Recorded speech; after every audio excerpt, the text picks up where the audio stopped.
Hello and welcome to today's video. This time I'm delighted to be joined by my friend George, and we're having another look through his incredible vintage Doctor Who collection, this time focusing on the 1980s. So sit back, relax, and let's get to it.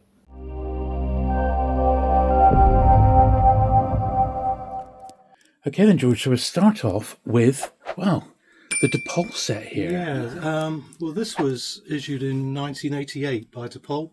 Right. DePaul probably best known for making and manufacturing model railway accessories. Yeah. In Wales, aren't they? That's right, based in Wales. And in the mid-80s they managed to acquire a license to manufacture and sell Doctor Who product. Right. And this is one of the earliest things that they produced. I do vaguely remember this one. 25th anniversary. It's quite a size, as you can see. It is, yeah. And as you can see inside, it's got Sylvester McCoy, Mel, Seventh Doctor, and Bonnie Langford, along with K9. And the console. And the console, there's one glaring error. All right. Spot on there. I'm trying to see. I'm looking at the picture. The TARDIS console, when they made it, they made a 5-sided TARDIS console. I see. It right. should have been hexagonal. Oh dear. Whoops. Yeah. And also, when there's actually a variant on that box. I see this has got some sort of like sticker on it. No, originally when they first produced it, it came with just a small boy playing. All right. With the diorama set. So I think to make it a bit more sort of friendlier for girls. For girls, yeah, okay. You can see there's just a sticker that they it looks like it. Yeah. So that's like a revised version of it almost. That would then have been probably sort of the next batch of the line. Oh wow. After they thought about it. Oh, brilliant. But that's interesting. Days, it's quite a scarce piece these days. I bet. And that launched the line then, pretty much. Well, it was one of the earliest things that these figures here they produced in '88. Yeah, 25th anniversary. And that's some of the other. You can see the logo on there is from the Sylvester McCoy. Yeah. All right. Yeah. And these were some of the earliest ones that they actually produced. Oh yeah. The Daleks there on the left-hand side, they were the friction drive Daleks, and those were based on the Marks. So they were just Daleks, like reissues, weren't they? Yeah. Yeah, they made them up on all sorts of different combinations. I think there's about 8 of them. Really? Different. Oh, wow. But it has been known that there's quite a number of variants, because I think in the factory they probably used what was ever available. Whatever was mixed there, and matched stuff. There's also the next lot of the pullback Daleks. All right, yeah. There's a couple of those to demonstrate. Pullback action, yeah. And over a bit further is Davros. Now, the first issue of Davros, as you can see, came with 2 hands. That's it, yeah, I remember now. Somebody pointed it out. Davros has only got 1 hand. Dear. So they had somebody going around in the factory breaking off the hands. Chop her hands off, there we are, make it look authentic. And reissued it. So, dear. You do see the 2-handed one coming up. Yeah. And listed as rare. It's not. No. There's plenty of them around. They're just sort of equal, yeah. And then, we had the Tom Baker, Sylvester. Yeah. There's Ace, yeah. Mel. And 2 Mels. 2 Mels variants. Yeah. A Tetrap. Nice story. Brilliant. I see you got a few McCoys there. Yeah, there's some loose ones. There were variants and different umbrellas. Right, yeah. You can see he's got a pink umbrella there. Yeah. A glittery umbrella. Oh, brilliant. And the other thing which I hadn't seen before, but I came across recently, was this Doctor Who self-assembly. No, I don't remember seeing that one. Yeah, an unusual one. An early item again? I think so, yeah. Yeah. It hasn't actually got a date on it. No, but it's got the DePaul logo, hasn't it? Yeah. I see you got 3 TARDISes. Yeah, and I just put those out just to demonstrate how the packaging changed over the years. The first issue, obviously, was the Doctor Who Sylvester McCoy logo. Yeah. That one on the top's been signed by Sophie Aldred. Yes, it has. Yeah, I can just see that, yeah. And then they changed it shortly after to a more rainbow packaging. I see, and that's signed by Peter Davison. Oh, yeah, brilliant. And then towards the end of DePaul's run, I think they finished about 2002. Right. They changed to a more bluer Right. Packaging. So that's the three different types of packaging. What a shame they couldn't hold out until the new series got fully revived. Yeah. But, I mean, I think the character option ones are excellent, though. So they were the right people to get the license. But nice to see that early DePaul stuff. You know? I've got quite a bit of DePaul stuff, but most of it was manufactured in the 90s. So I thought we'd leave that to next time. next time. Yeah, fantastic. No, pull out everything. That'll be fine, yeah.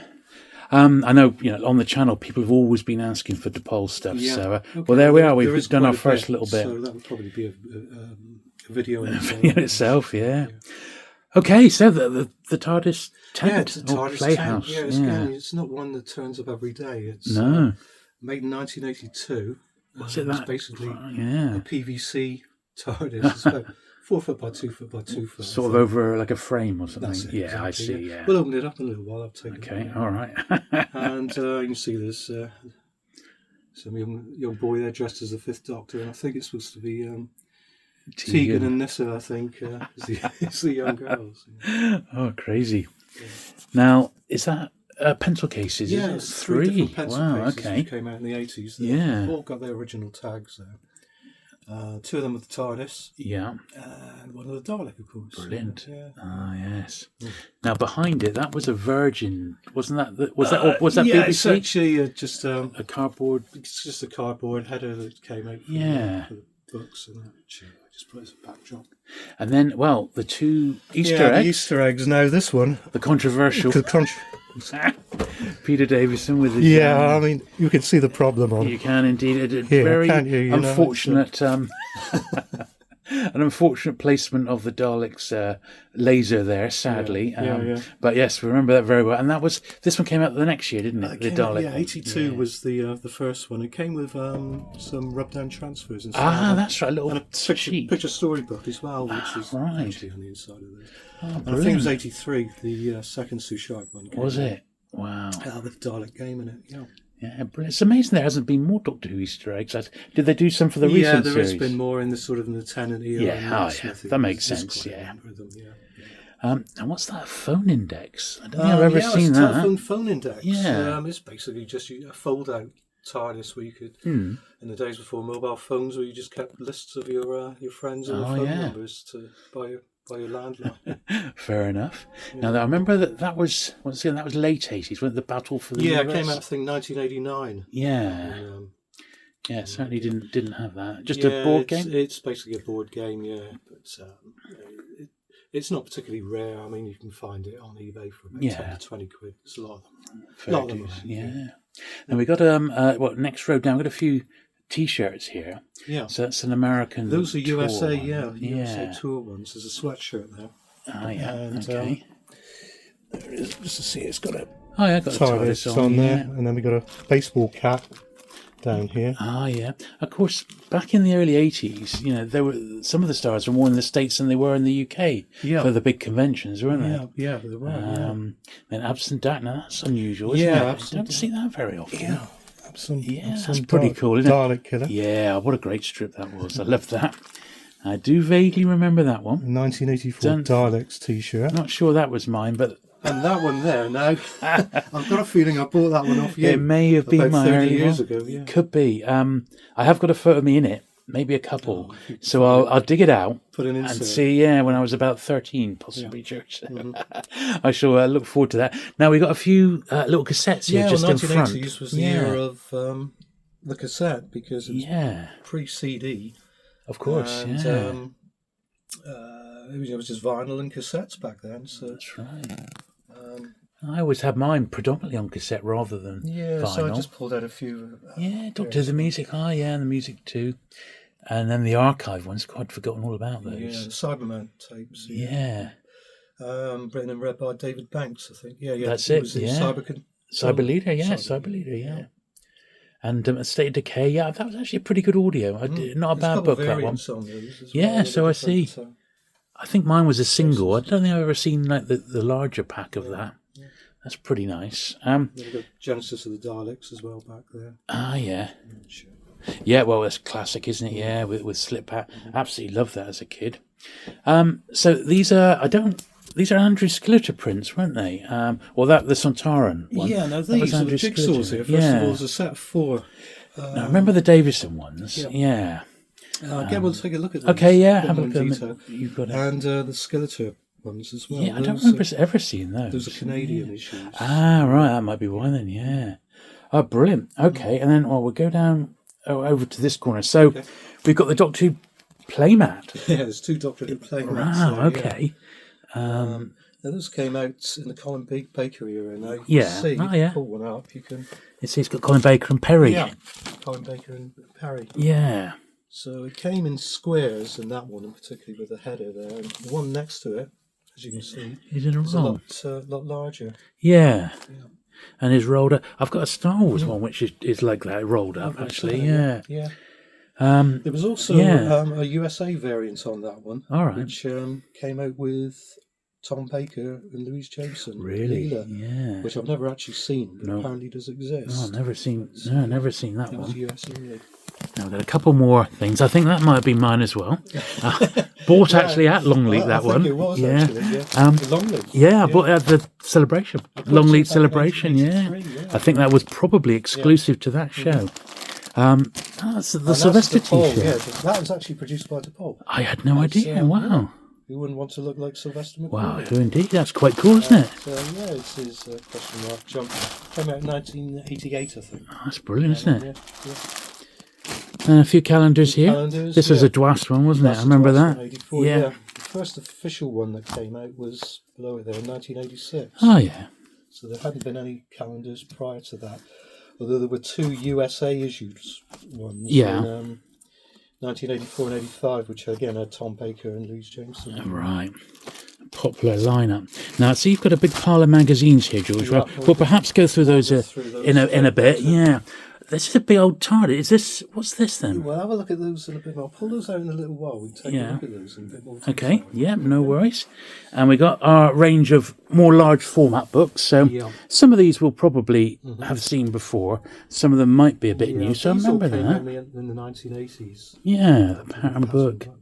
Oh, yeah, The Companion. That's a great book. Time View. Yeah.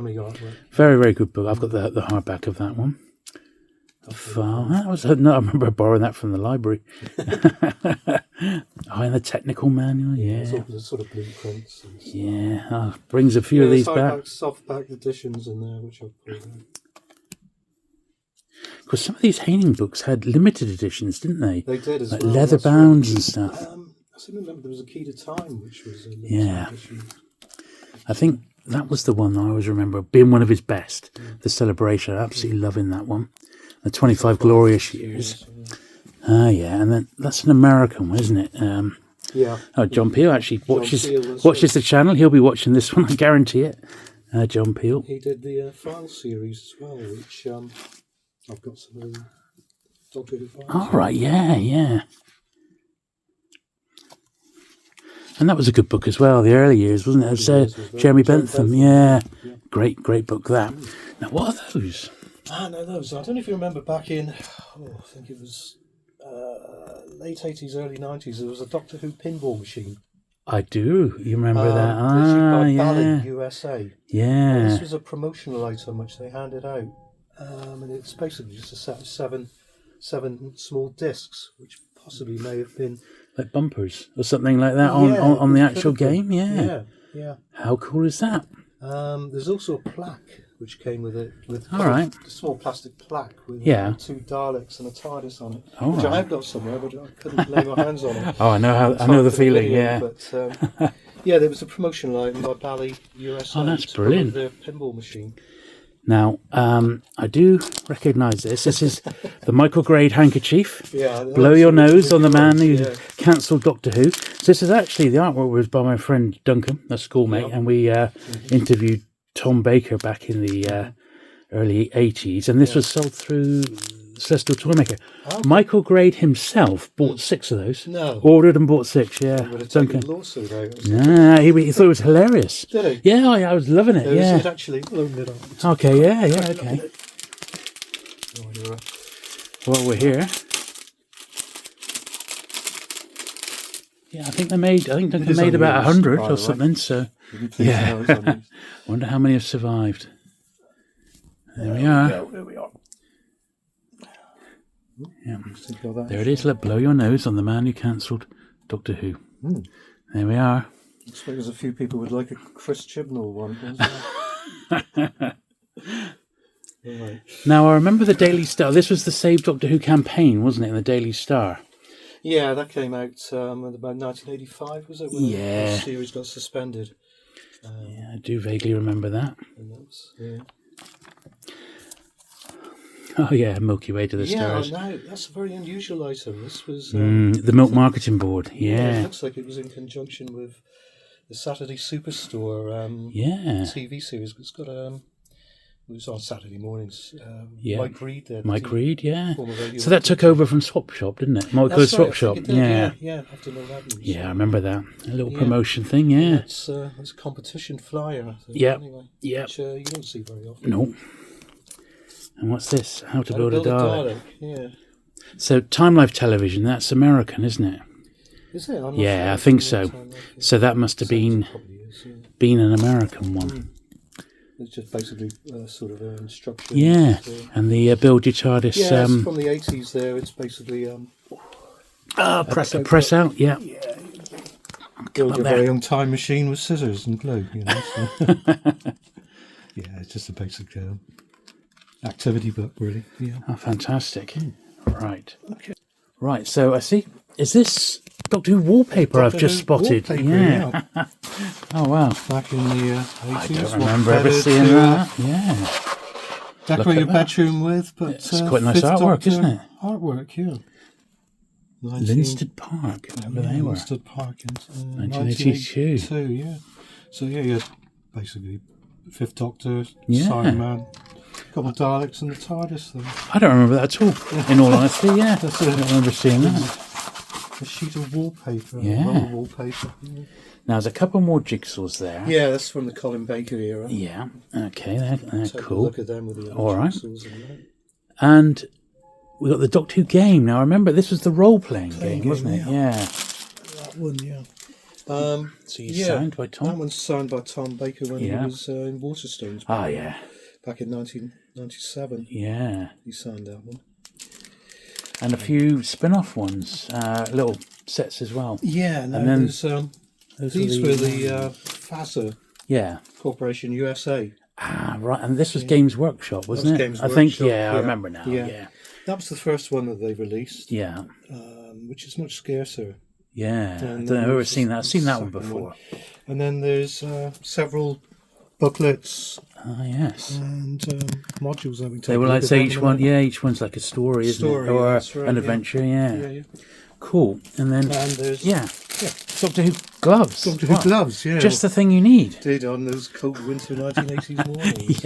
Yeah. Those are unused. And, brilliant. Now, is that a TARDIS key? TARDIS key, yeah. TARDIS Old key. Style. Yeah. And then the money boxes. Money box, yeah. Yeah. First one, Tom Baker, and second, which was superseded by... the Davison one then. Yeah. And the diary, and I see you got a couple of yo-yos. A couple odd yo-yos which I found loose in a box. When I was... one of them is Twas one, I think. Yeah, never seen that. Yeah. Now, we've got some books. Now, I know you've pulled out some of the more unusual paperbacks and comics and that. So we'll have a look at those sort of towards the end. Mm-hmm. And we got the normal...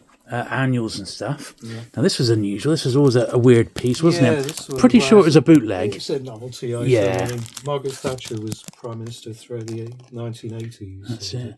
Often known as the Iron Lady. That's right. Yeah. And so somebody thought it'd be a bit of fun to make her into a Dalek, and it's basically just a jotter notebook. Yeah. And then more yo-yos, another couple of yo-yos. One with the neon logo and the other, I think, with the Sylvester's logo. Yeah. So I don't know the actual dates on those, but I assume this were late 80s and early 90s. And then, of course, the introduction of video. Yeah, that's right. These are the early ones, wasn't it? Yeah. I think we showed that one last time round. Yeah, it was the first release. It was the video rental store release where it big box. Big box item. Got it, yeah. Where it was non-edited, I think. Rather, there was no episode breaks in it. Oh, right, just continuous. I just added the other two in there. The movie. The movie, Doctor Who and the Daleks. These were fairly early. Very much, Thorny MI, wasn't it? Yeah. Pushing one. And also a smaller Betamax version. Oh, wow, yeah. We forget Betamax. Yeah, which was apparently a better format, but... VHS in the end won the war, didn't it? Won the war in the rental market. Yeah. Great films. Now, I remember the bubble baths. Yeah. These were little miniatures that's connected right, to the game. With the FASA, yeah. FASA ones, yeah. I think it's probably over 100 of those. Really, figures. yeah. A couple of boxed examples which I pulled out there. Now, what are these? Are these fine art castings? Or, Yeah, to be honest, I'm not really sure what they are. Again, something I've just picked up over the years. I remember there was a company called Fine Art Castings, and they did some figures like on plinths in the 80s, and you could buy them sort of like raw in a kit form, ironized, like silverized, and fully painted. Right. And the fully painted ones were really a work of art. I mean, they really were. But these are quite nice. Yeah, they are nice. Yeah. Shara's Jack, Master, Silurian, Ice Warrior, and Sea Devil. Yeah. I don't know how many they did. Oh dear, no. Now we got the Radio Times 20th anniversary. Yeah, no, that's. Amazingly, through the 80s, that was the only Radio Times cover that they actually produced. It was one of Skilleter's best bits of Doctor Who artwork, in my opinion. Nice. He did a really good job there. And that was the Golden Wonder promotion, wasn't it, with the little comics? Promotion, Was there 6 comics in all? That's right. It was Colin Baker era. Yeah. 6 comics, a set of 6 there. 3 Doctor Who adventure comics. Inside multiple special packs of Whatsits, Ringos, Sticks, and... Odins? I don't know what those are. Don't know, but nice to have the ad with it as well. And there's a 6-pack outer. Best before 28th of February 1987. We've missed our date, I'm afraid, George. Long eaten, yeah. Now, a couple of Viewmasters, Couple of Viewmasters, at the back there. That was, I think they did Meglos, or Full Circle it is, and Castrovalva. Right, okay. Yeah. Oh, that makes sense. And then we're into some model kits here. Well, yeah, I think these came out probably early 90s, but I don't remember we used to sell them in the shop. The comic ones, yeah. Back in 1992, I remember we had those. Right. There's a television Dalek and a movie But we Dalek. think originally in the 80s, possibly now early 90s. It's not got a date. It's got 1973 on the but obviously. I remember we had them in about 1992 in the shops. Date possibly from around that sort of year. It's difficult anyway. to tell, isn't it? But, and this Davros, is this a that's Sevens a Sevens kits, cool. Beautifully done up, that one, isn't it? Kits, yeah. In a minute, but that's one that built up I made earlier. So, that's nicely done, that, nice kits when they're all made up. Very nice, and a couple of bits down here. This was... Daleks and Cybermen, Citadel Miniatures produced that. It's basically just Daleks and Cybermen, 20 of each, I think it is. Which, you could paint up your own army, that's nice. Role-playing, I would imagine. And there's some Target box sets. Yeah, they came out the first Doctor Who, second, third, fourth. Lovely. And I think there was possibly more on there. Yeah. So they came with 4 Target books in them. I've actually taken all mine out. With the one main run. And a few little badges there. Yeah, just a little selection of odd badges. Some of them are a bit more modern, I think. But the beige. So we'll have a look at the Cyberhead there. Yeah. Was that made by Stuart, was it? Well, I think it's a Sevens one. Yeah. Oh, right, one that he made, because he did make some, didn't he? And the Vox, is it a Vox head? The Robots of Death. From Robots of Death. Yeah. Just a odd prop. But then the kits, so the Davros, the Dalek, We'll have a look at those in a bit more movie dot. And this was from America, wasn't it? This one here. Doctor Who banner. Little tassel sort of thing, brilliant. Yeah, so we got some stuff to look at in a bit more detail along the bottom, the books and what have you. But there we are in a snapshot. That was Doctor Who, the 80s. But we'll have a look at a few more bits in detail now then. Right then, George, so this is something we don't see every day. This is Toby Jugs. Doctor Who Toby Jugs. Wow. Tankards. Yeah. Now these were a set of 7. And they came in a limited edition of just 750 each. Wow. Each came with a certificate. Yeah. And they were produced by Bobby Tracy Pottery, All right. AD International, around about 1992, I think. Yeah. Only 750 of each, mail order only. It's not many, is it? Yeah. And the original price on these was about £60 each. So a full set of those would have cost you £420 back in the day. Which is quite a bit. Quite a bit, yeah. I was lucky I picked this set up for about £150 at a toy fair some years ago. Oh, you did well there. So, but yeah, you don't see a full set of these very often. No. No. Oh, they're nice. They're colourful. Yeah, I'm not sure about some of the likenesses. Yeah, I know. I was just looking at them up close. Yeah. Like the Pertwee and Tom Baker are almost the same face. They are very similar. Yeah, they've all got like the same nose, haven't they? The Fifth Doctor, Peter Davison, seems to have filled out a bit. Yeah, that's true. A bit more like he is now than he was back then. That's true. And I think Colin Baker's drawn the short straw on this Yeah, one. now he looks like a Humpty Dumpty character, which has been slightly modified now I come to think of it. I wonder if that's the case. Isn't too bad. No, he's all right. Yeah. That's, Still, nice little collectibles. I think my favourite of them all, I don't know, I think Hartnell's really good. They've done a good likeness of him. Yeah. Yeah, there we are. Very difficult to drink out of, I think. I would imagine so, yeah. Just for novelty display, really. They all came boxed. Right. Yeah. Okay then, George. So, 80s jigsaws. 80s jigsaws, yeah. These were issued in 1982 by Waddington's. Yeah, Waddington's. And featuring the Fifth Doctor now. Yeah. This particular one seems to be just a publicity shot that they used. First announced. From the postcard, I think. I've very similar, seen the signed postcards of Davison and that. I think it's the same one that they've used there. The other three seem to have been like composite made up. Indeed. Cut and pasted. You can see the really badly done. Two on the right. Dreadful. In fact, they've used the same image of Peter Davison on both of those. On both of them. So, and with I think it's from Earthshock, isn't it? A couple of Cybermen there. I mean, that is pretty poor, isn't it, really? It is. They aren't a very good set of jigsaws. No, and there's that same thing again. Yeah, no, that one's been taken from Poster, though. Yeah. Here at house. And now these were available through the Target. The Doctor Who... the W.H. Allen, wasn't it? Yeah. The Target books, yeah. That's right, yeah. And the other one is the 20th. Like, yeah. But they've obviously used that it's one. It's the same one and reversed it, yeah. On that one. So, like you say, not the best set of looking jigsaws, really. Just the main one of Davison. That's great. But the other ones are pretty poor, aren't they? It's unusual to see the Doctor with a gun as well. Absolutely. Not something they really wanted to promote like that. No, yeah. But... it was just a set of four. That's all they actually did on those. Yeah, it just reeks of someone not understanding the show, doesn't it? Yeah. Yeah, someone at Waddington's. Not a great set of jigsaws. No. Interesting all the same. Yep. Interesting all the same.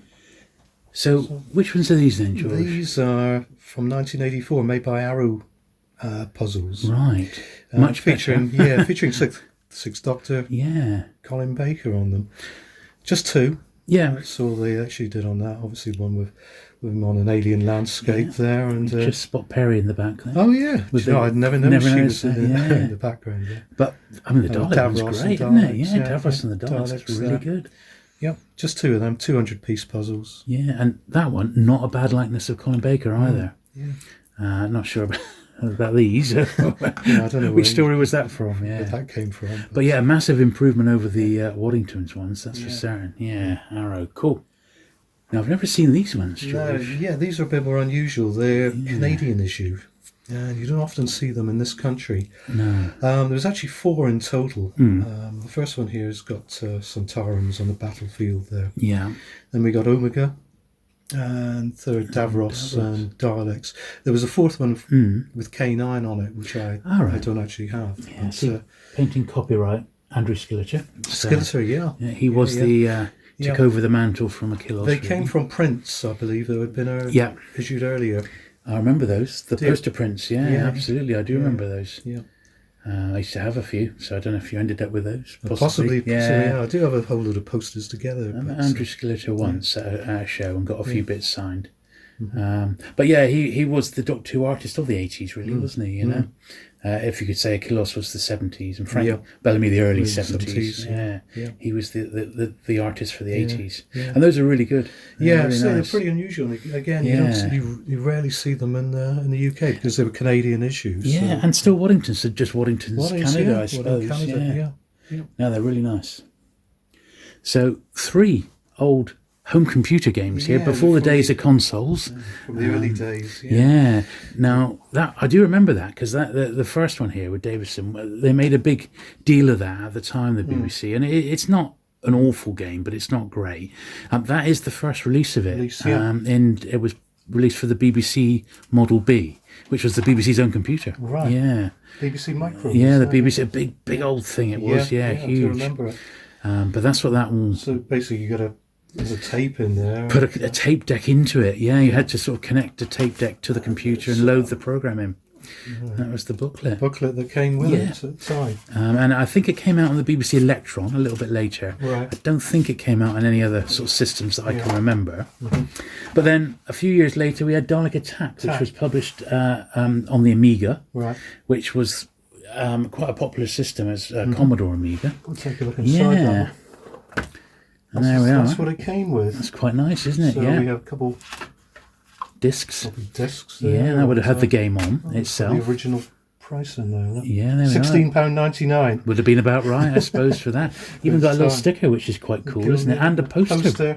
Yeah, that's right. Yeah. And these big box games back then, they were quite lavish, and they used to put things like that in to tempt people to sell the games that really, by today's standards, were utterly rubbish. But back then, it was quite something. Now, you've got the same game again. Yeah, and this is a later issue. Yeah, React was like a budget label. Ah, okay. So, yeah, you didn't quite get... You didn't get so much. That probably would have been how it would have been, yeah.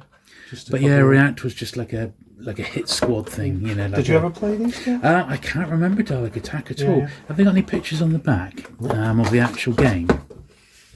No, I sort of vaguely remember it being around, but this was that's the re-release from '92. I bet you that one's sort of possibly 1990 or even a year. 92, yeah. 92 again, yeah. Oh, that's interesting. But I'm trying to think what I was playing back then in '92. I can't really remember. It was just prior to the PlayStation 1 coming out.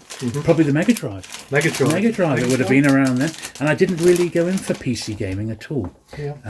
Or in the Amiga, which was a little computer. But interesting all the same, and nice to see. Artifacts, aren't they now?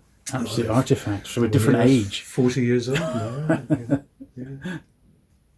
There we are. So we said we'd have a look at the TARDIS look tent. inside this TARDIS tent here. So Decker Toys.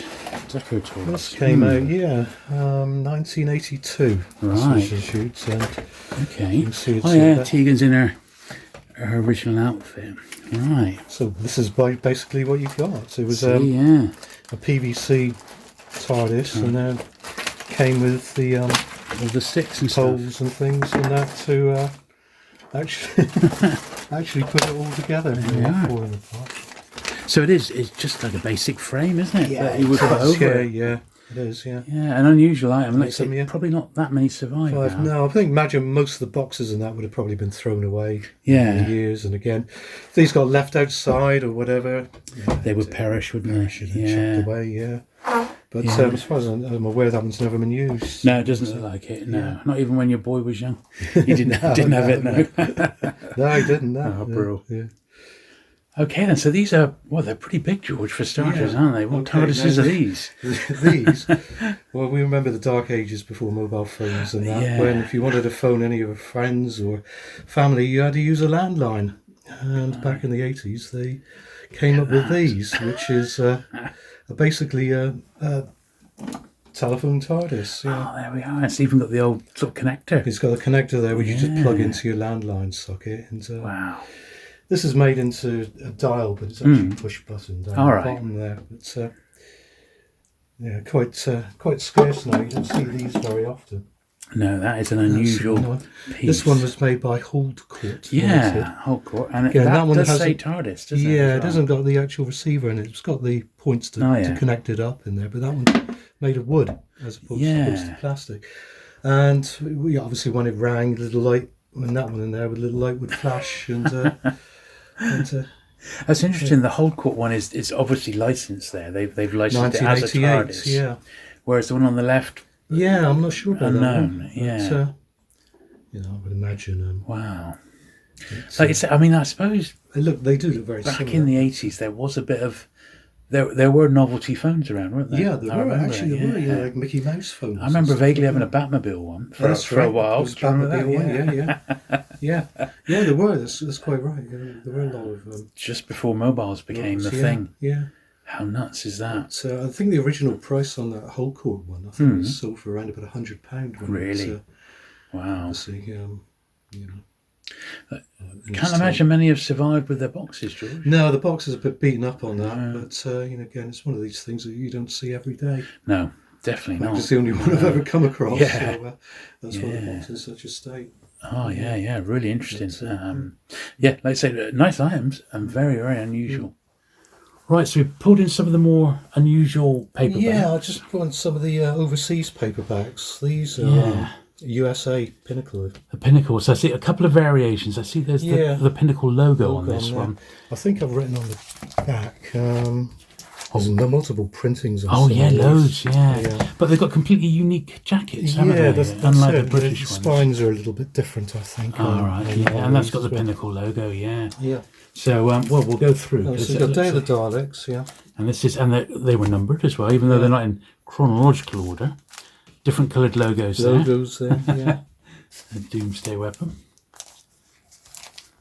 Dinosaur Invasion of the Dinosaurs. Yeah. And a third one of that one as well. A third variant.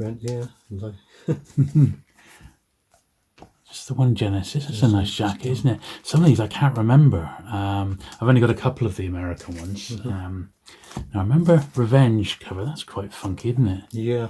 That's all right. Again, different coloured logos. Yeah. Different printings. Different printings. Must be, yeah. I've generally got on the back. That one's third printing.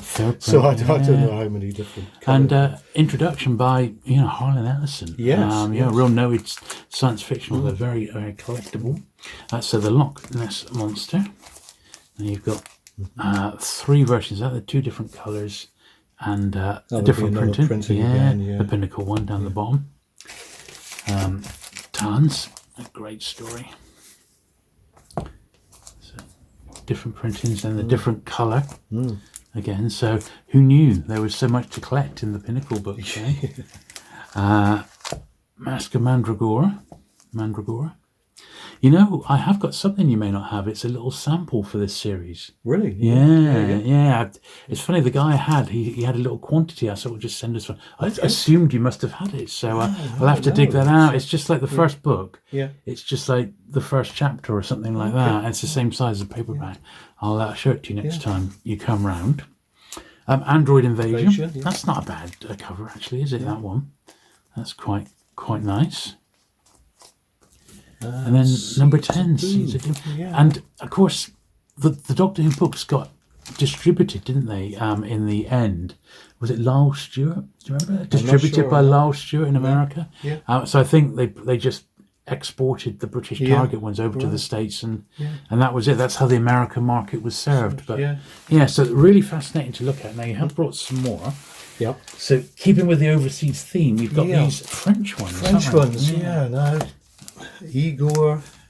That's right. Greek Bogdanov. Yeah. Who are they? Do you know? No, well, they were because they were in the news. In fact, recently. Yeah. So these guys were. They presented Doctor Who beforehand. They sort of spoke about it on the show.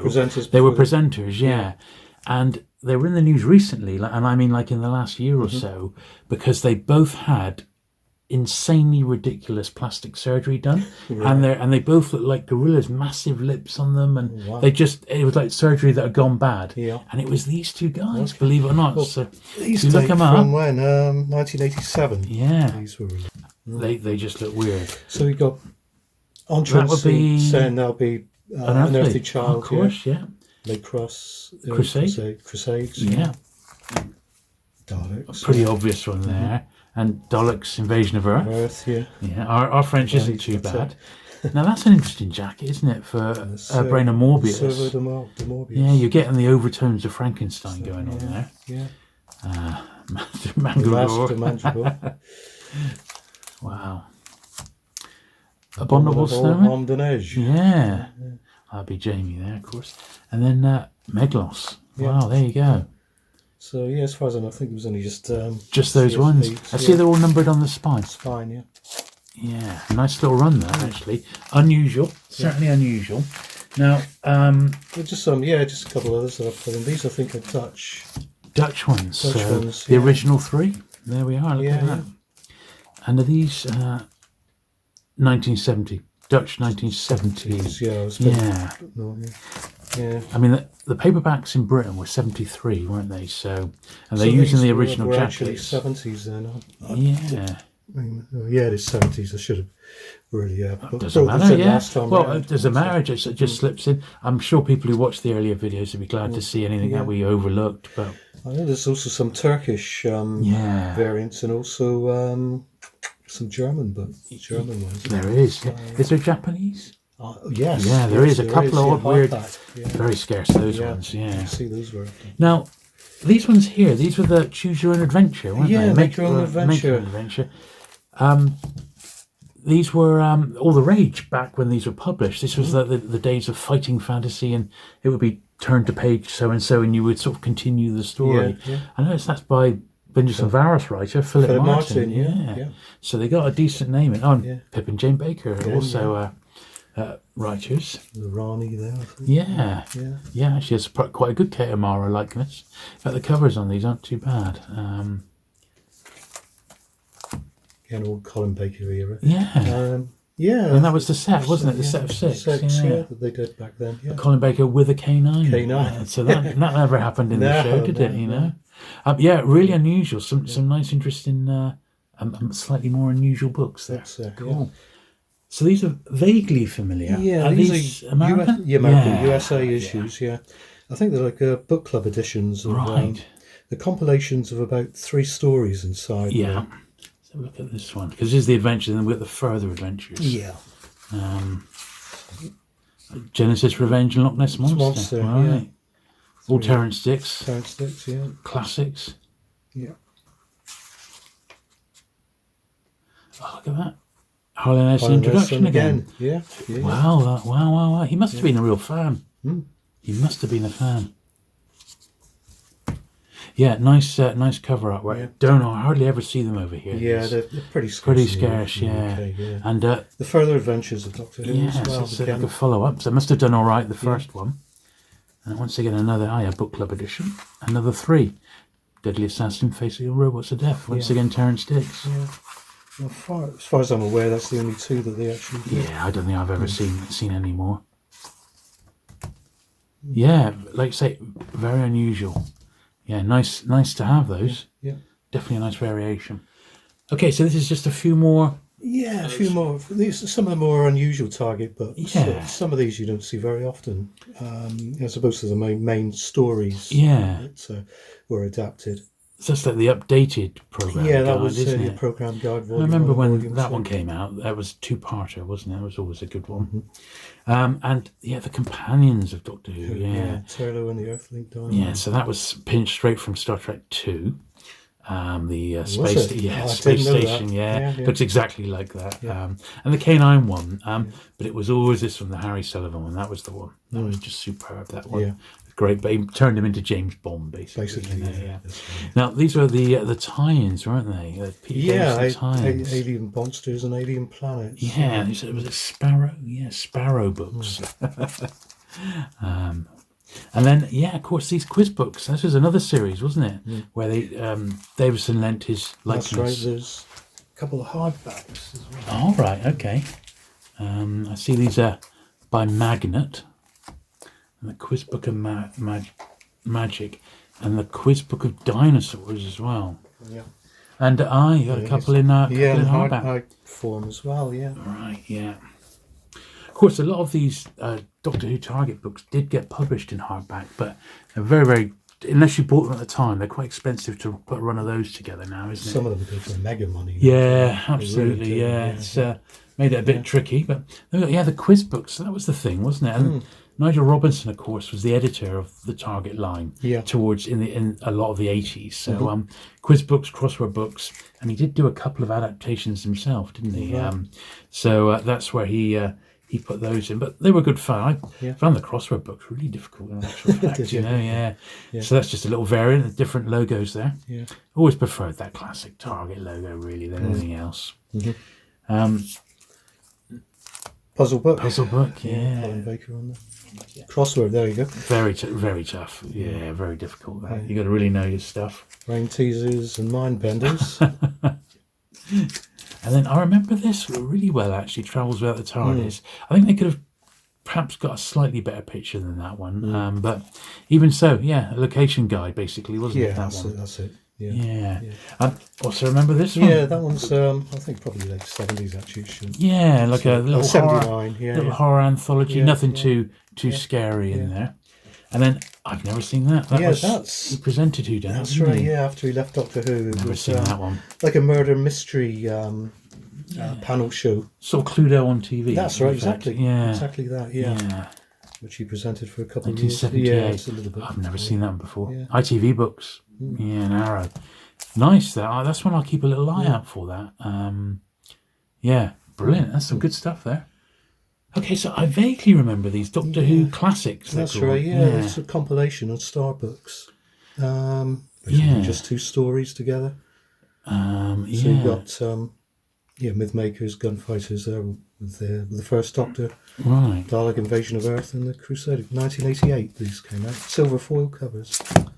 Yeah, I think I've just got one of these. I can't even remember which one it is. I think it might be this one, Dominators and the Crotons. Second Doctor. So they use the two different covers on front and back. It's a bit like an ace double. That's nice. Mind of Evil. Evil. Claws of Axos. Yeah. Demons. Good stuff. Monster. And finally, Face of Evil and Sunmakers. Yeah. I think there was just 6 that they actually published. I don't think there was more than that, but little bind-ups, little omnibuses. Yeah. Guess another way to market the books. So I do remember the Encyclopedia of the Worlds of Doctor Who. Yeah. So this was the first one. Yeah, David Saunders. Yeah. So he was the editor of Celestial Toy Room, I think, and like the president of the DWAS, wasn't he? Oh right. Okay, yeah, David Saunders. Yeah. Superfan Saunders, they called him.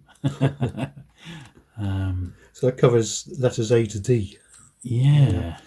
It was actually, I think, an unfinished project because, as far as I'm aware, there's only just the one more. Yeah, I'm not sure if there was a bit later on they did Eld or something else, but that's the only 2 that I've ever come across. A slight variation of the second one. With the, different covers. Printing. Yeah. That's a shame. They look pretty good books. Yeah. I guess they just couldn't have been selling well enough to continue the series, maybe. Quite possibly, yeah. Yeah.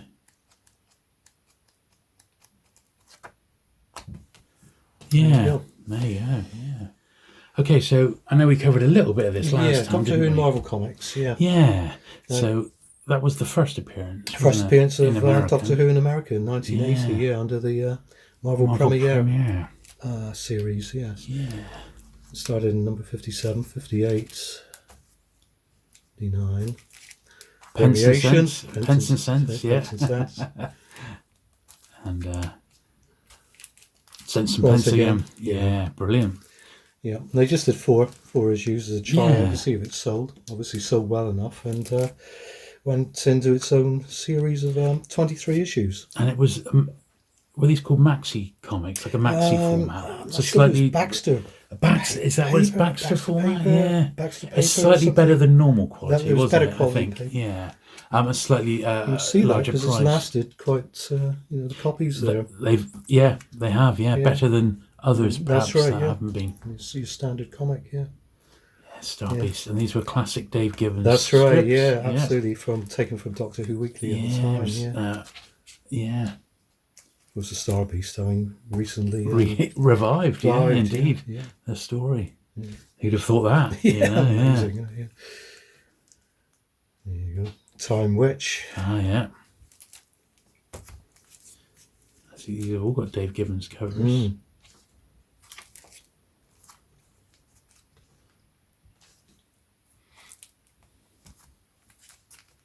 Collector and Dreams of Death. Yeah. I just remember loving this strip, and they were pretty good back then. Number 9 was originally the Scarce Who. That's the boat went down, didn't it? I think, and Doctor Who number 9 was on it. It was scarce in the UK at the time. Yeah, because, I guess they lost the internet sort of balanced it out now. I imagine these days it's not too difficult to get a copy. No, but at the time that was the hard one, number 9.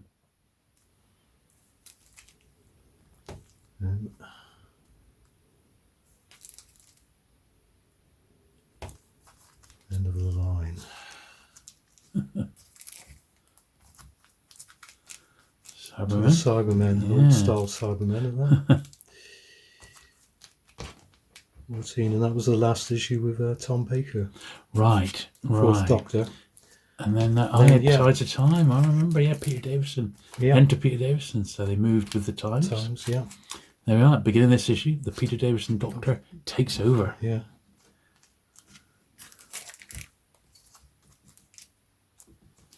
And Peter Davison interview. Yeah. And another one. Mm-hmm. Yeah.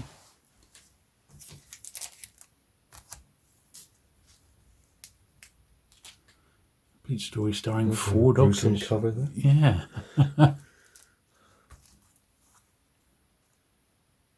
The Sontarans are back. Indeed. Stockbridge Horror. I remember that. The Thing in the TARDIS again. 22, and then number 23 was the final issue. That's it. That was it. Knocked on the head then. That was it. Yeah. That was the last one. Is it so that's the story you demanded, an unearthly child. Right. Back of it, yeah. It looks like I think it was Steve Parkhouse must have done the jacket for that one. Mm. Yeah. And no TARDIS, just space. No, right, yeah. Yeah, I just noticed that. I noticed that also. Final issue, yeah. And there we are. So that's the run of the original American run. In the 80s. Of Doctor Who comic, yeah. Brilliant. Okay, and so these are the Sevens kits. Yeah. Stuart Evans. Our old friend Stuart Evans. Yeah. Who we used to do a bit of business Got to know very well, yeah, we did in the 90s. Yeah, a very talented guy who came up with all these kits back then. Absolutely. They started in the late 80s and went on into the early 90s. So. Yeah, I mean the classic was always originally, I guess, the Dalek, wasn't it? The Dalek, yes. They did TV Dalek, movie Dalek, movie TARDIS. And I think the license with that one was Canal Plus actually owned the rights to that, as opposed to the BBC. So that's why you often see a lot of the movie Daleks and movie TARDIS and things. Cybermen, Ice Warrior, and basic TARDIS, 1 foot tall. Oh yeah, lovely. K9. Yeah. Cyber Controller, limited edition. Right. And 2 lots of Davros, first issue and a limited edition. Yeah. And there's your and that's one. That's what they were like when they were built up. They're a bit tricky to make up. Yeah. It's not the sort of thing young kids could actually. I remember when the Dalek came out, I did have the main Dalek kit, and it took me about a month on and off to make it, but I did in the end, and it was pretty good. But it took a long time. It took ages to put together, but I enjoyed it. It was good, and well, they're all quite collectible now, and obviously they're no longer being made, are they? No. I mean, say they haven't been made for about 30 years. No. Yeah. I wonder what Stuart's doing today. Who knows? I wonder if he'll see this. Hello, Stuart. Hope you're well. Brilliant. They're great kits. They really are great. I remember seeing a few of these made up, and they do look the business, don't they? I've got a couple others which are made up, Cyber Controller and Ice Warrior, but unfortunately they suffered a bit of damage over the years, and heads and that come off. So need a bit of repair work. Work done on them, brilliant. It's still lovely to see, though. So, George, you've always had this great poster. You've had it for years and years, haven't you? It's a real cracker. 1984. Now it's Spirit of Light, who organised conventions in the USA. Yeah. This one dates, I think this was a Chicago con Yeah. back in 1984, between November the 23rd and 25th. Yeah. And it's actually been signed by all the attendees. Of which there were many. Yeah. Yeah. You see at the top, there's John Nathan Turner, Master of Ceremonies. Yeah. Peter Davison, John Pertwee, Patrick Troughton, Colin Baker. I'm going to go in really close. Yeah. Nicola Bryan. Oops. Terence Dix, I see. Yeah. Janet Fielding, Liz Sladen. Oh, there's Pat Troughton. Mary Tam and Lalla Ward. Now, Wow. now, I've been through all there. The only one I can't see on there actually is Mary Tam, so I'm not sure right? she actually attended in the end. But, I'm all sure. the others are on there. Anthony Ainley, Yeah. Terence Dix, Mark Strickson, Nick Courtney, Richard Franklin, John Levine, and Ian Martyr. Yeah. Are all on there. Sadly, I think 9 of them now are no longer with us. Yeah.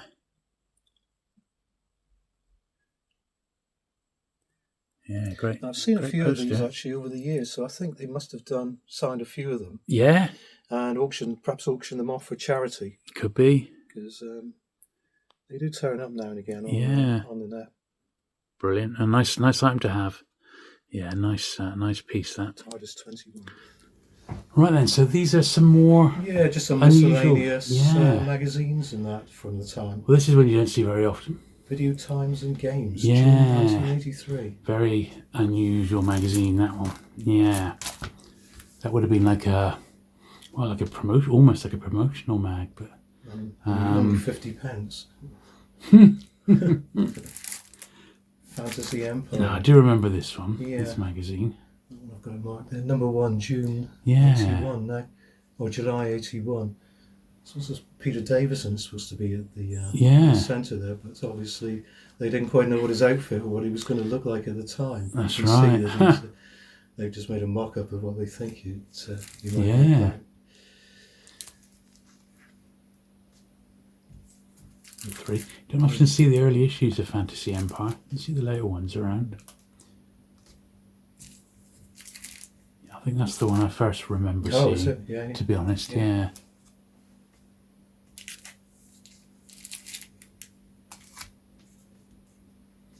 1984, the British Yeah. Doctor Who was certainly riding high in the US at that time, you know.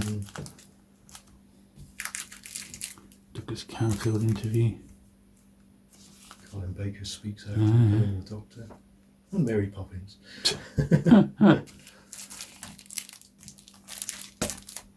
Oh, yeah, I remember that one as well with Hitchhiker's Guide. yeah. Goons.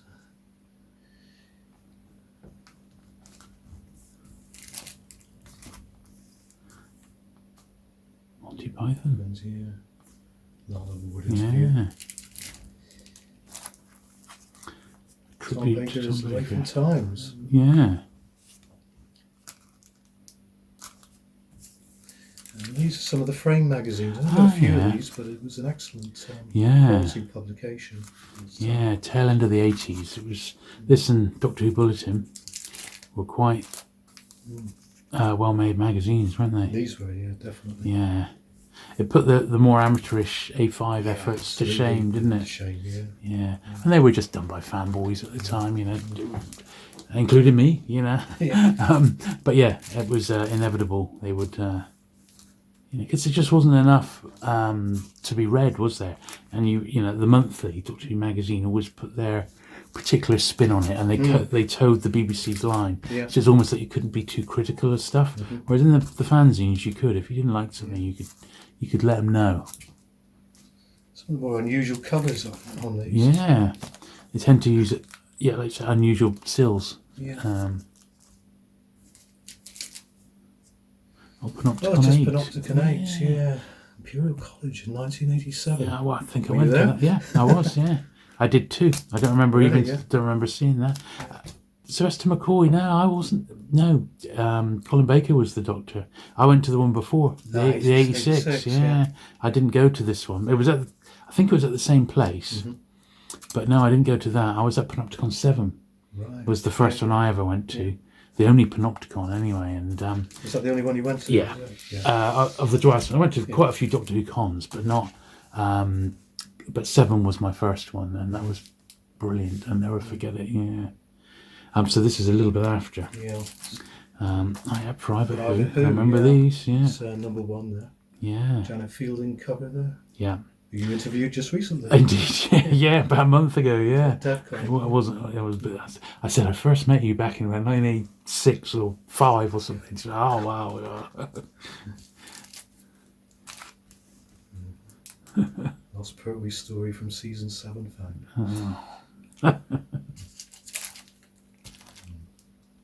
I do actually vaguely remember that one. It's funny, only now looking at it, just sort of come back. Yeah, blimey O'Reilly. I said I've been reading the Doctor Who fanzine book literally today. I filmed the video on it this morning, and it had some of this in it. Towards the end, because this was the last hurrah really for fanzines. But they did get really professional. Yeah. Did you have any copies of Doctor Who Bulletin? I have. I've got DWB, quite a number of those. Yeah. And a Celestial Toymaker as well. Of course, yeah. So this was the Dwas mag, wasn't it? TARDIS. Was it? I'd left, the Dwas by now. She visited us in the shop. Back Indeed. In 1996. And we will definitely release that video very soon. Okay, because that will be for the 90s. So look out for that. There we are. Yeah, Boolean that's American, wasn't it? I do, that was American. Yeah, Doctor Who Fan Club of American newsletter. Nick Luxton. Yeah, who's he? Well, I knew Nick Luxton in the UK. No longer with us. I wonder if these originally were yours. Some of them might have been, these two might have been. And I may have myself got them from Nick Luxton. Yeah. Yeah. They probably most likely were. Yeah, I remember him quite well, but he was a British guy. He may have just subscribed and got them sent over. Let Nick Luxton.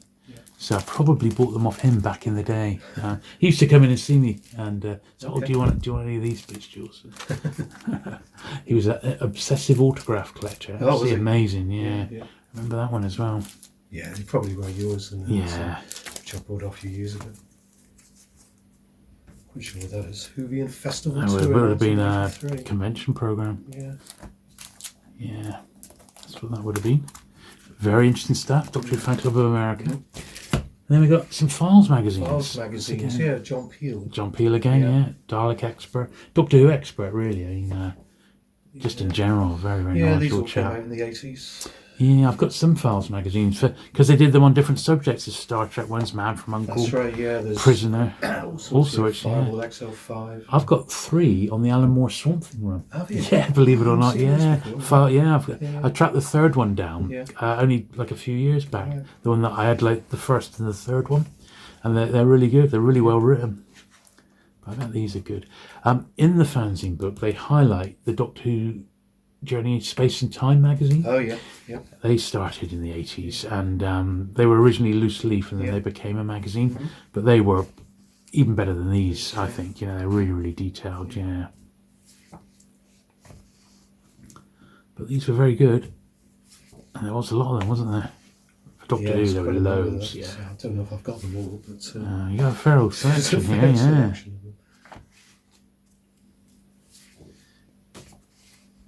In space. Yeah.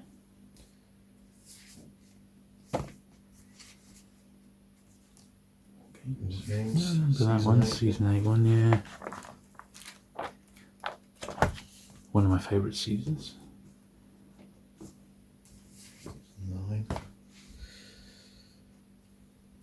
10th season.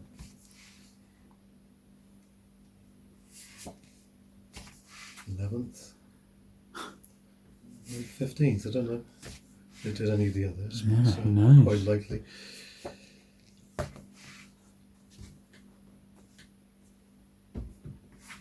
Yeah, they probably did. Yeah, probably out there somewhere.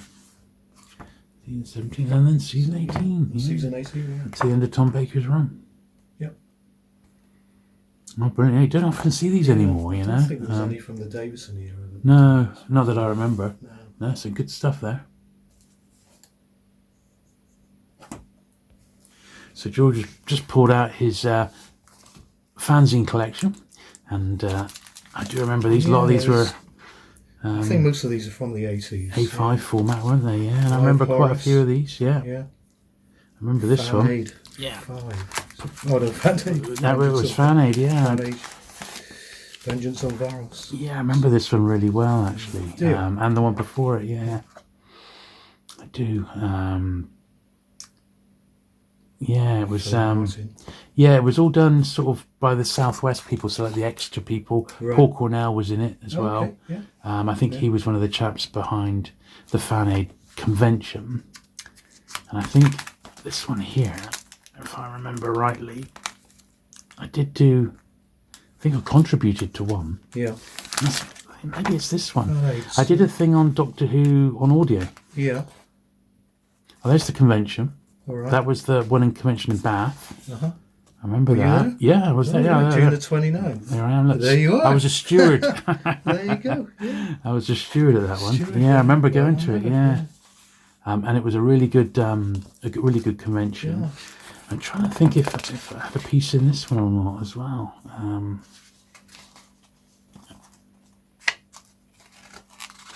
I've got something at home which is Fan-Aid related, which I did on Doctor Who on audio, basically collecting Doctor Who, the missing stories on audio tape or something like that. But whether it was in this one, I just can't remember. I've still got a copy. Some of these are a very good read. I mean, Yeah, the interviews. absolutely. Yeah. I always thought it was that one, but maybe Oh, yeah. maybe it wasn't. Paul Cornell, Yeah. Organizer. Yeah, there we are. That's what it was. Yeah. Oh, brilliant. Yeah. Very tough. Amazing, isn't it? Got little snapshots. So what year was that then? Well, it was the time of Band-Aid, wasn't it? About So 84. 83, 84, yeah, 84. 85, wasn't it? Band-Aid. Was it? Yeah. Oops. Let's try and get these in to your little That's all right. folder. Yeah, but yeah, I remember going to the convention quite well. And that's probably a convention book. It's probably maybe my old one. I don't know. It might well be. From back in the day. Yeah. I'm not sure. We'll slide that in a minute, Okay. just to keep the video going. But that was probably the booklet for the convention. Yeah, because that was in Swindon, the Leisure Hive convention, I remember. And I vaguely remember this. Yeah, the Merseyside Doctor Who group. Yeah. Of course, there was the local Dwas group. That's where I first met quite a few of these people. Didn't you actually do a fanzine or a tape zine? Or... Yeah, I did it. Yeah, called Terminus. Yeah, I've still got it. And in fact, I show it in my video on the fanzine book, which I filmed this morning. If I'd have had these, I would have shown these in that video. But it's going out tomorrow, so it's a bit late to edit it now, George. I'm afraid to say. So, but yeah, this will be a nice little substitute to this. I remember quite a lot of these. Yeah. Blimey.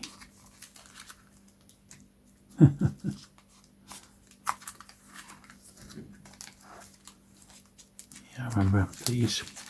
And we had some come in the shop, didn't we, over the years? We had some come in. Yeah.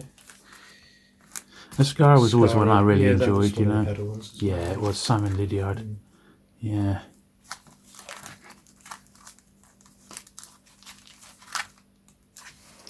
Yeah, excellent stuff. Yeah. And another folder. Another folder. Okay. I got more Scaros.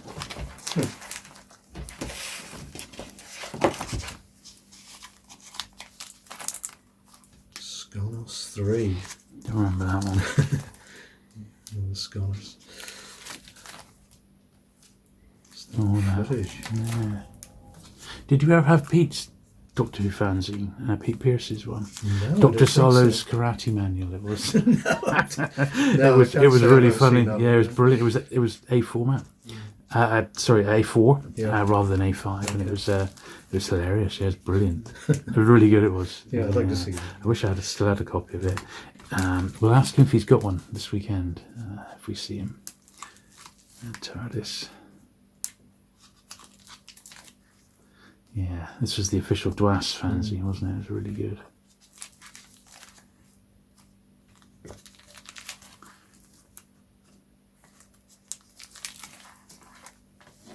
Yeah, these were great in their day. They really were. I was just saying in the video, I remember this one with the gold logo. Oh dear. Yeah, I remember it really well. Yeah.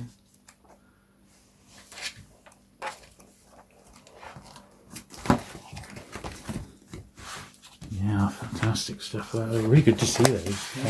After having just read the fanzine book this morning. Yeah, she's a TARDIS. Yeah, excellent.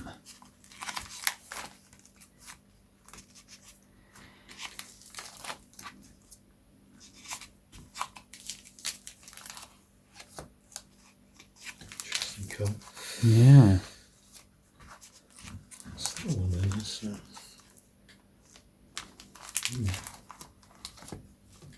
Yeah, I don't remember these later ones. These must have come into the show. Late 80s, early 90s ones, maybe. Nicely John. That vaguely rings a bell. That one there. Strange oddities. Yeah, they are. The Visitor. Wow. Certainly of their time. Zygon issue 2. You couldn't make it up, could you? Oh, fantastic. Really, really great to see those, George. Very nostalgic. Okay, so we've got Doctor Who Weekly issue 12, which is cover dated January the 2nd, 1980. Have a quick fly through the 80s. through the 1980s. Yeah, okay. Doctor Who Weekly. As it was back then. As it was back then, and then to Doctor Who Monthly. Well, I was certainly buying this every week. Yeah. Every single week, or rather my mother was. Prior to this coming out, I used to get, Star Wars Weekly, and before that, I think it was Planet of the Apes / Dracula Lives. Was that? Yeah, yes, I think it was. Yeah. Possibly Mighty World of Marvel. Yeah, one of the Marvel ones. Yeah. British comics. Always there like that picture. But yeah, but when Doctor Who Weekly came out, that was it. It was this is like fantastic, wasn't it? You know. And this was all Des Skins. Star Beast, I think. Oh, was it? It was. Oh yeah. First appearance. It'll now become quite a collectible issue, I'm sure. Des Skin, he was the man behind it, wasn't he? That's Doctor right, Who Weekly, and what was he starring?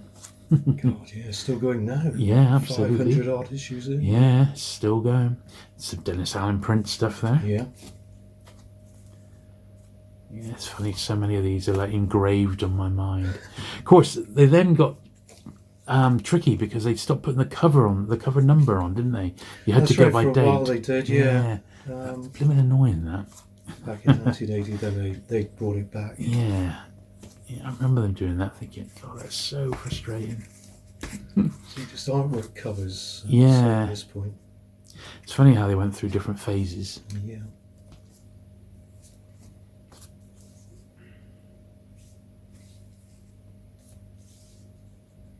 Time Witch. Yeah. Classic.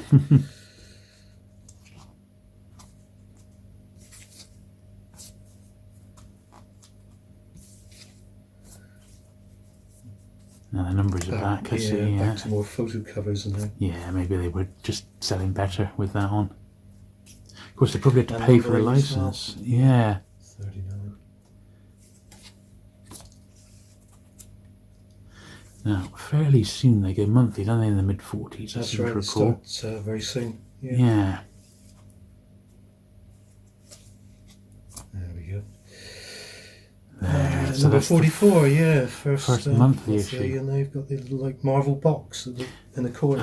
Yes, box, which was how the comics were, wasn't it? Yeah. Okay, so this is the continuing the monthly ones now. Yeah. Now I remember issue 50 next because that one had a double-page pull-out poster. Yeah. Of all the stories up to the end of Legopolis, I think it was. Number 50. There it is. Yeah. I think it did. Yeah, free colour poster. Yeah. I'm pretty sure it was like an episode guide one of some sort. I think. Special farewell to Tom Baker. Yeah, I'm sure they just did the first 4 Doctors. I haven't set eyes on some of these for a while. That's right. Yeah. Here we are, first Peter Davison. cover appearance of Peter Davison. There he is. Celestial Toymaker and Marco Polo. Yeah. Yeti.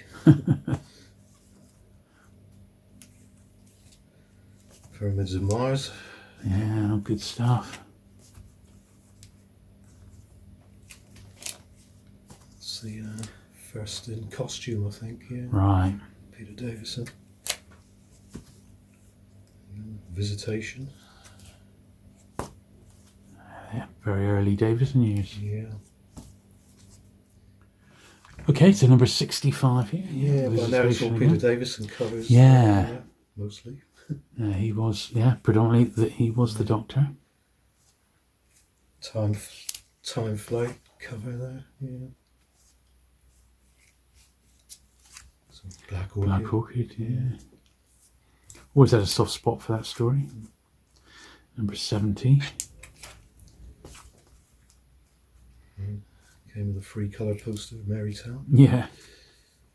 With Courtney. And I had the sticker on, didn't it? Came with a free sticker. Yours just got it there. Yeah, there it is. Sticker, Yeah. A little bit of a gimmick. They didn't do many freebies like that, did they? Only in the first few issues. First four with transfers, yeah. Unusual to see. Yeah. That. Of course, later on we've had cover mounts and books and all sorts, haven't we? You know. Yeah. But we'll get to that in due time.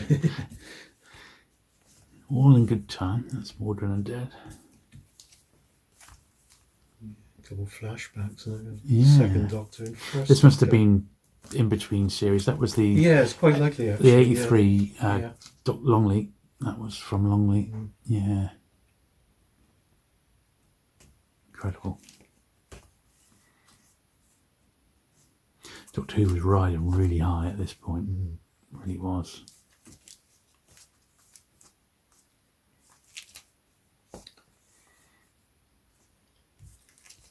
And dear old Peter Cushing. Yeah, that was a Dalek movie special. That one, yeah.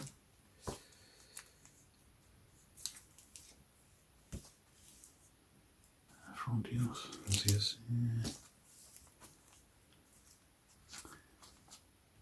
And first introducing Colin, Baker. There he was, yeah. And there he is in costume. Yeah.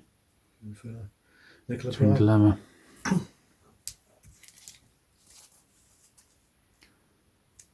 Reviews of Caves of Androzani. Yeah, great story that. Yeah.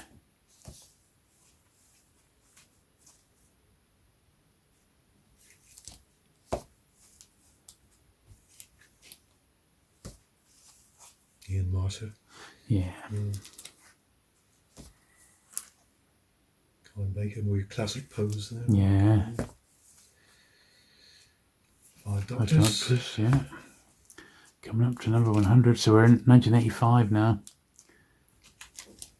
88. 89. There we are. 100. Made the magic 100. Right. 101. 2. Well, we are. No one can say we're not being comprehensive, George, because we are really trying. Here's another cover mount. Yeah. Like a bookmark. Yeah. Was it the same bookmark on them all?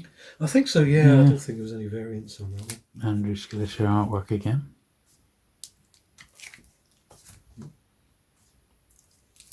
Yeah, I think that was the very first one I ever bought, actually, Doctor Who. Was it? Yeah. Came in a bit late in the day.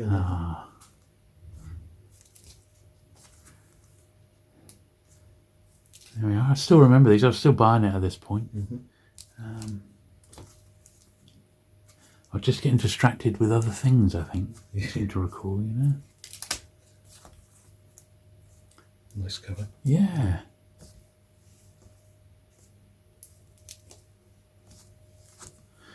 British Summertime. We're back. Back indeed, season 23. Yeah. Not for long. No, sadly.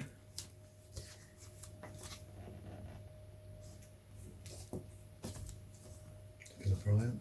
Yeah.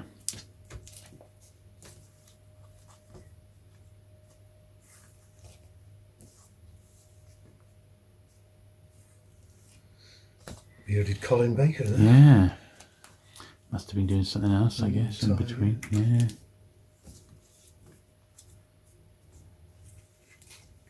First Sylvester McCoy and Bond. There we are. Yeah, 1987. Yeah, May 87.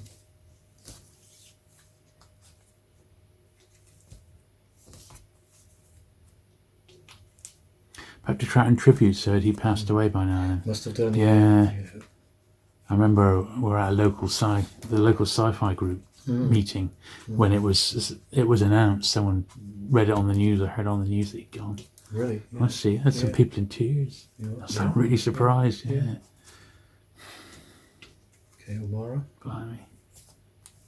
There you go. There he is. Free fold-out poster. Well, hey. Hard at the American shows, maybe. Anyway, introducing Sophie Aldred there, Meet Ace, and she actually signed that one. She came in the shop. Yeah. Yeah, we kept her working that night with her autograph hand, didn't we? There, she was busy.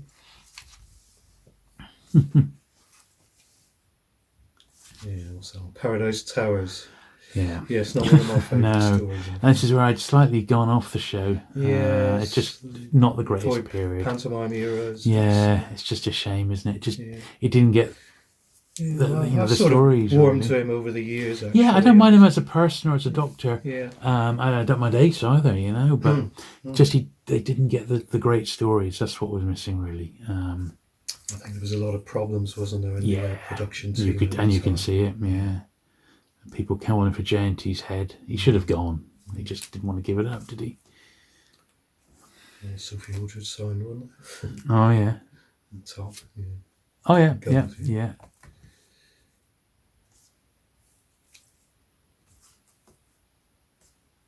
Yeah, I'd stop buying it by now. Yeah. We're getting towards the end of the 88 now. Yeah. The decade is coming to a close. 1989. Signed again. She certainly was. She signed everything, didn't mind, she? She's loving it, yeah. Sold loads of her book, didn't we? Yeah. April 89. Yeah. And Masters Bounceman Survival. Yeah, yeah. Number 150. And that exclusive DePaul model. Oh, yeah. Competition, mention of DePaul. First time they've been on the cover. So now we're coming towards the end of 89. That's it, August 89, the end of the decade. Yeah. So we've seen quite a bit happen there with the weekly. So it evolved from the weekly. Yeah. Davison. Yeah. All of Colin Baker's reign. And McCoy. Yeah. And here we have December 89. Yeah, 10th anniversary issue, and then we've got one more. December 89, so... Number 155. Oh, great stuff. Now, these are the Doctor Who specials. Yeah, from the 80s. Just a quick look through those. I remember this one really well. It was great. Had the reprint of the Iron Legion. Dave Gibbons' artwork again. Yeah. Really, really nice, that. That's number one. And then that was the second one, Don't remember that one quite as well. And they would do, like, sometimes summer and a winter special, summer special there. There we are, there's the winter special, There's Absent Dat cover, great stuff. Yeah, what a good character he was. He was sort of like the Judge Dredd for Doctor Who. I always used to think of him, just really violent. Merchandise special. Oh, yeah, I do remember that, actually, Before any of it had sort of really been catalogued very well, was those sorts of things. And that was all comic strip, wasn't it, that one? I seem to remember. Yeah.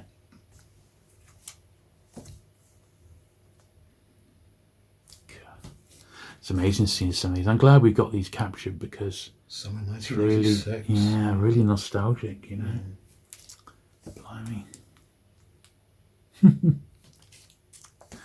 Oh, crazy stuff. I don't remember that. I think I may have got that one as a one-off. The 25th anniversary. So, I definitely had that one. one. Yeah, definitely had that one. The 80s. Yeah. Oh, and I just put that one on as well. Tim Quinn and Dickie Howard. Yeah, I don't know if you remember that one. It's big on the inside. I love their cartoons, actually. I thought they were a real highlight when they used to do Doctor Who. And Tim Quinn is, well, they're both still around, but Tim Quinn's organising a massive Beatles thing next year. Really? Huge name, Jay's a huge Beatles fan. Yeah. He's got lots of people. I think McCartney's brother's going to be in it, and lots of '60s icons that Mike come back. McCartney. Yeah, I think so. Yeah, I don't think he's got Paul himself, but he's got a lot of people related to the Beatles. So some sort of anniversary is coming up. But yeah, it'd be brilliant. Right then, so we got a few 7-inch and 12-inch records and albums, and this one I always, well, it was awful, wasn't it? Doctor Who's going to fix it. Yeah, Bullamakanka. Yeah. Dear, oh dear. Were they Australian or something? I have no idea. I just remember hearing of it. I don't think I've ever heard it. And for copyright reasons, we won't be playing it, but I'm sure you can find out here on YouTube. Yeah, and then we got, well, the main theme. Yeah, the main theme. This is Peter Howell. Peter Howell, yeah. B-side The Astronauts in 1980. Yeah, that was the first version with Tom Baker. Yeah. And then the Peter Davison one. Superseded with Picture Sleeve. Yeah. Peter Got a bit of a faint signature on that one as well. Yeah. Signed that one. Yeah. And Colin Baker. There we are. Same thing each time. It was just yeah. And then there's this one from 1986, Dominic Lynn. Oh, yeah. Right. Just in generic BBC sleeve. So, yeah, it's just it might have been a picture sleeve, but I don't think there was on. No. So after the cancellation, Doctor in Distress. I mean, what can we say about that? Well, it was a valiant effort, is what you can say. The record itself is not great. I think everyone agrees with that. Doctor in Distress, bring him back now. We won't take less. Yeah. Well, yeah, it was one of those things, wasn't it? Some celebrities of the day. That's it, and some Doctor Who actors as well, wasn't there? Yeah, Nick Courtney, Colin Baker. Was it Ian Levine behind this? It was Ian Levine, the legendary producer. Yeah, big Doctor Who fan, of course. And that one had a 12-inch, didn't it, as well? It did, yeah 12-inch of that one. Yeah. But yeah, I remember, and it was what it was. It was a charity single at the end of the day as well. That's it. Yeah, all proceeds to cancer relief. So I think get on him for doing it. In all honesty, and getting it organised. Yeah, a shame. Maybe it did help to bring him back. Maybe, yeah. Well, it did. Admittedly, maybe not for long, but it did get it back. Cool. And then the Time Lords. Doctor in the TARDIS. Yeah, with a KLF. That's it. So this was a number one, wasn't it? That's right. Back in 1988, I think it was. Yeah, blimey. Yeah. Doctor in the TARDIS. Doctor in the TARDIS. And then there's the 12-inch version of it. Yeah. There's also a shaped picture disc which you can find. Of the car. One of the car. Yeah, I vaguely remember that actually. Yeah. Which is quite rare. I don't have a copy of that, unfortunately. Wow. Yeah, just lovely. A few some pieces. A few other related albums. Yeah. We got this one with a hologram cover on it. Ah, yeah. Which is the Dominic Glynn theme to the TV series, and also this is a 12-inch. Yeah. The Doctor Who Cosmic Remix by Mankind, who did the 1978 disco version. I did not know that. Yeah, with a hologram sleeve, and you got two versions. And there's another one. This one on the back is actually, turn it over, it's got a cassette. It's the cassette version. A cassette single, a Cass single. Yeah. Yeah, I bet that's a bit more unusual, isn't it? That one. Yeah. Look at that. Yeah. Nice. That's really nice, that, isn't it? Yeah. This one, variations on a theme. Oh, yeah.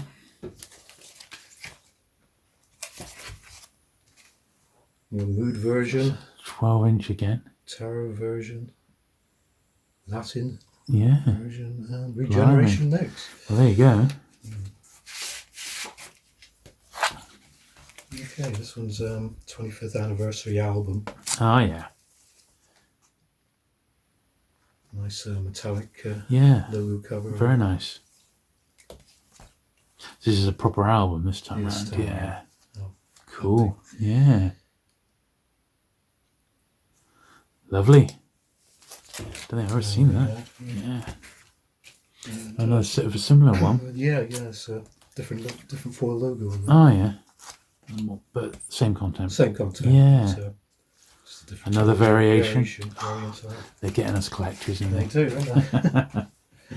This one there, seen that on cassette earlier on. Doctor Who the music, Oh, yeah. The music 2. This is, yeah. 5 Doctors, yeah. Dick Mills on the back there. That's music 2, and that's music. And that was the original first one, wasn't it? Yeah. The 5 Doctors on the Lovely, front. lovely cover, that, isn't it? Really nice bit of artwork, that one.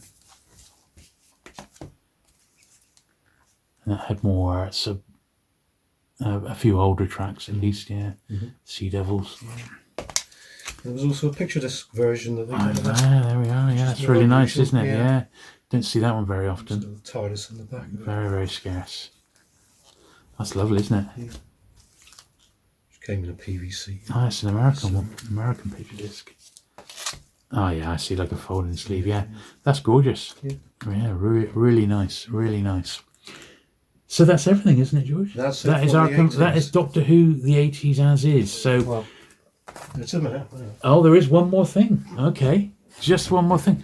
Oh, your little folder of bits. Yeah, let's have a look through that. No, I just. Okay, a little. While I was rummaging through my storage unit, I came across these. I don't know if they look familiar at all. Did you not look familiar? Well, this one has Doctor Who 5 records and of books and memorabilia. Look at that. Doctor Who file, records of books and memorabilia, etc. Property of J. Burt. Well, that's me. That must be yours. So. Dear, oh dear, George, I don't even have to want to look. Oh, that's another one of yours. So I don't know if you'll ever. Oh, wow. Unseen for more than 30 years. I can't believe this.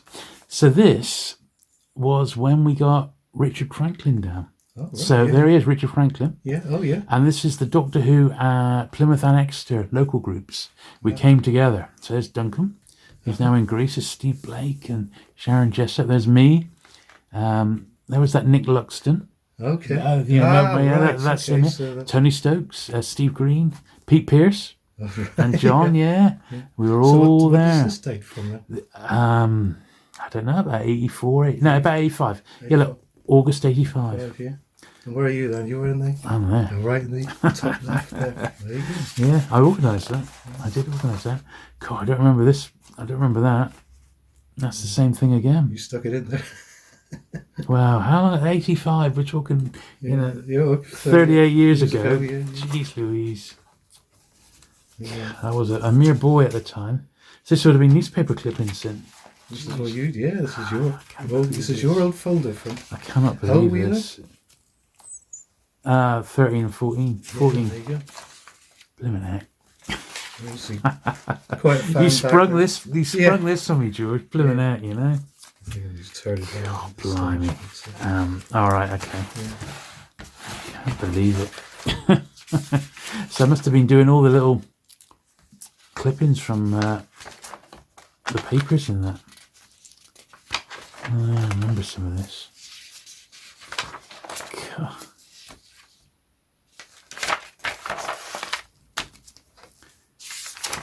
I was pretty obsessed, wasn't I?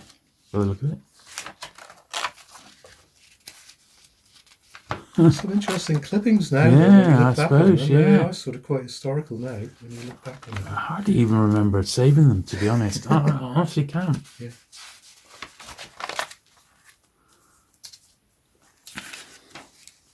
Carry on, Doctor. Blimey, O'Reilly. That's funny, isn't it? Wow.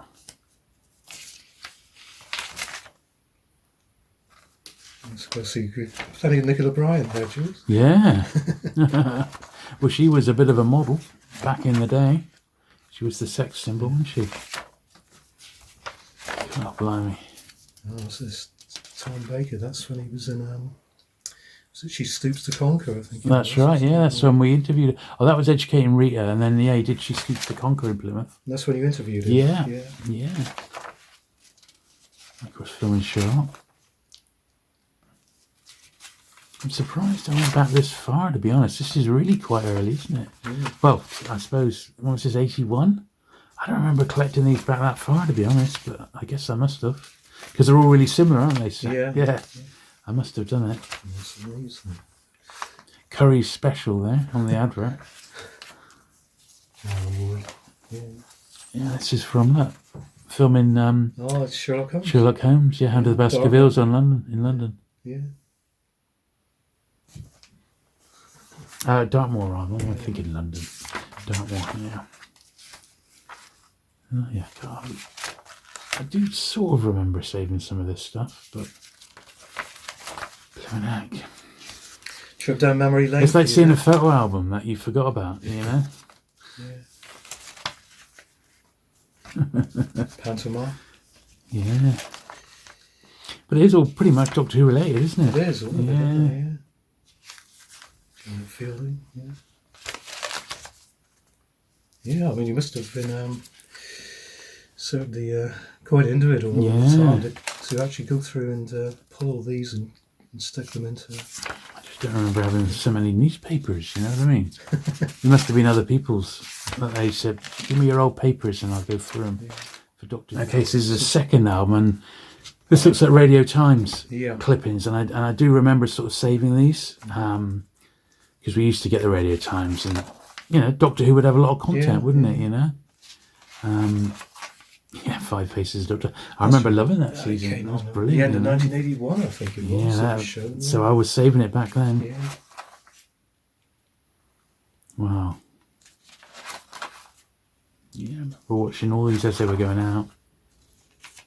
Very dedicated. Yeah, I do sort of vaguely remember doing this now, but I mean, I'd completely forgotten about it, George. Absolutely, but of course, you ended up buying a lot of my Doctor Who collection. Yeah, 30 years ago. And more that's it. Yeah, those were in it. I just happened to stumble across them, and I thought, I'll bring these out. Got to laugh, and yeah, wowee.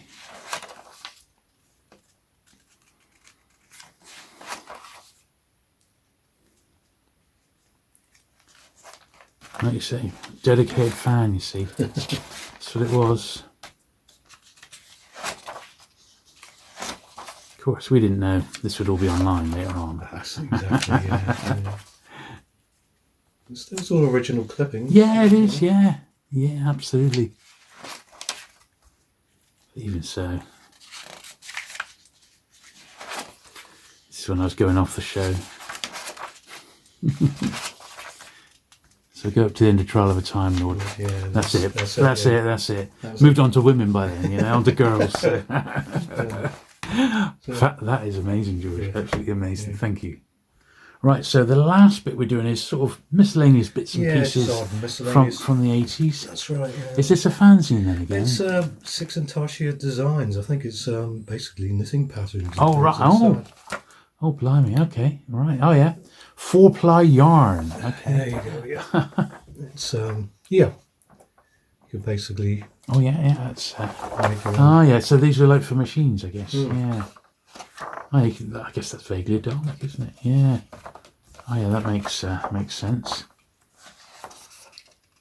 There they are. Blimey, O'Reilly. Be the envy of your friends. That's 80s. Definitely. Yeah. Blimey, O'Reilly. Okay. Yeah. The Ultimate Adventure. So this is the stage play, wasn't it? Stage play. Yeah. With a ticket. Original ticket there. Yeah. Brilliant. That's the brochure. Yeah. Panopticon 6 right, brochure. No, that's what you were talking about. That was the bright one. No, I still didn't get to that one. I went to number 7. 7. Which was in London. I think it was Kensington somewhere, I think. Yeah. Never went to number 6. I remember having that one. Yeah, that was a season 20 anniversary. And there's that one with the great Chris Akilos wraparound jacket. Yeah, lovely. Very nice. This is American when it wanted Dead or Alive. That was an American fan club thing. That's a Dennis Allen print card, isn't it? With a little catalogue by the look of it. Yeah. They did them all for birthdays and he chalk on the side of the TARDIS. Right, yeah, they got. That's from Sea of Death. Yeah. Yeah, there they are. Dennis Allen print catalogue. There it is. 1980, number 1. Yeah. Yeah, fantastic. Compliments to Doctor Who. So that would have probably come from the production office, wouldn't it? Yeah, in London, Yeah. I used to write off to them to get signed cards of the stars and that, you know. And these are little bits from the exhibition. Yeah. Welcome to Blackpool exhibition receipts. It's all historical now, isn't it? You carrier bags, right? Yeah. That's a long leak carrier bag. Doctor Who long leak carrier bag. That was from the exhibition. E481, what's this? Ah, that is from Madame Tussauds, isn't it? No. No. Oh, yeah, the Blackpool exhibition. That's for the Blackpool exhibition, yeah. This is Bonanza competition. That was Target, yeah, 1985. 1985, don't remember that. Yeah, we had some of these in the shop, this flyer. I remember it, yeah. That's the ticket to Doctor Who celebration. There's the original programme for Longley 83. Longley 83. Yeah, I went on the 4th, the Sunday. I went. Okay. I remember it very, very well. Incredible. I've never seen anything like it. You know, it's just, if you're a Doctor Who fan, it was really something. That's interesting. Worth taking it. Okay, yeah, okay. Now, this was almost like an unofficial Doctor Who. This was Cinderella, wasn't it? Yeah, Cinderella, yeah. Peter Davison is... I remember. Sandra Dickinson, Anthony Ainley. There's Baron Hardup, yeah. Yeah, I do remember this. This is before, it wasn't like an official Doctor Who one, of course. It was just the panto based on, with the Doctor Who stars. Ah, there we are. Look, Nicholas side. Good luck always, Anthony Ainley. Yeah. There we are. It's worth having a look inside, actually. Yeah, okay.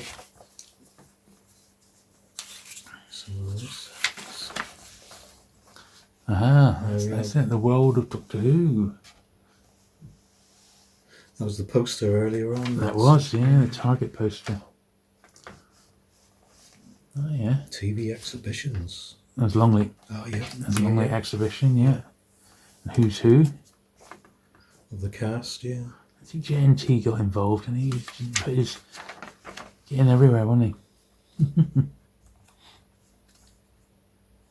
Of course, he was married to Sandra Dickinson at the time. Yeah, at the time, Peter Davison. Yeah. A little bit about them.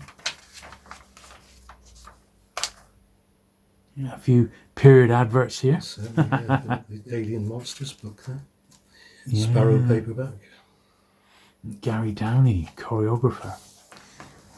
Wasn't he JNT's partner? I think at one point, Gary Downey, yeah. Blimey. Yeah. Fan clubs. It's quite big, so we don't quite get it all in. Hunk Peter Davison. Yeah, poster. Space Age Singers.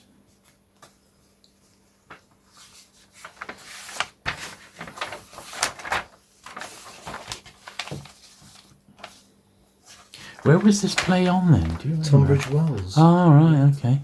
Other magazine and a word search. Oh, Ian Levine did a history there. 20 years a legend. Yeah. Oh, yeah. Doctor Who quiz. Yeah.